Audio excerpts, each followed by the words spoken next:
যে ব্যক্তি রাগ নিয়ন্ত্রণ করে সে আধ্যাত্মিকভাবে এবং জাগতিকভাবেও পুরস্কৃত হয়। হজরত মুহাম্মদ সাল্লাল্লাহু আলাইহি ওয়াসাল্লাম বলেছেন, যে ব্যক্তি নিজের ক্রোধ চরিতার্থ করার ক্ষমতা থাকা সত্ত্বেও তা সংবরণ করে, আল্লাহ তাকে কিয়ামতের দিন সমগ্র সৃষ্টির সামনে ডেকে আনবেন এবং জান্নাতের যে কোনো হুর নিজের ইচ্ছে মতো বেছে নেয়ার অধিকার দান করবেন। ইসলামের রাগ নিয়ন্ত্রণে কিছু কৌশলের কথা বলা হয়েছে। সঙ্গীতা শাহ জানাচ্ছেন বিস্তারিত। সুলাইমান ইবনে সুরাদ রাদিয়াল্লাহু তাআলা আনহু বলেন, দুই ব্যক্তি রাসূল সাল্লাল্লাহু আলাইহি ওয়াসাল্লামের কাছে বসে পরস্পর গালাগাল করছিল। তাদের একজনের চোখ লাল হয়ে উঠল ও গলার শিরা ফুলে গেল। তখন রাসূল সাল্লাল্লাহু আলাইহি ওয়াসাল্লাম বলেন, আমি একটি বাক্য জানি, যদি সে তা পড়ে তবে তার এই অবস্থা কেটে যাবে। সে বাক্যটি হলো, আউযুবিল্লাহি মিনাশ শাইতানির রাজিম।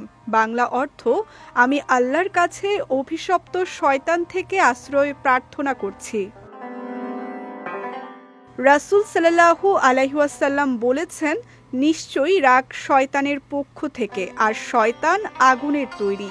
নিশ্চয়ই পানির দ্বারা আগুন নির্বাপিত হয়, সুতরাং তোমাদের কেউ যখন রাগান্বিত হয় সে যেন তখন ওযু করে।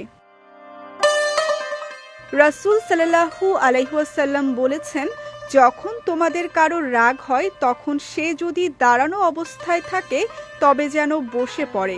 যদি তাতে রাগ চলে যায় ভালো, আর যদি না যায় তবে শুয়ে পড়বে।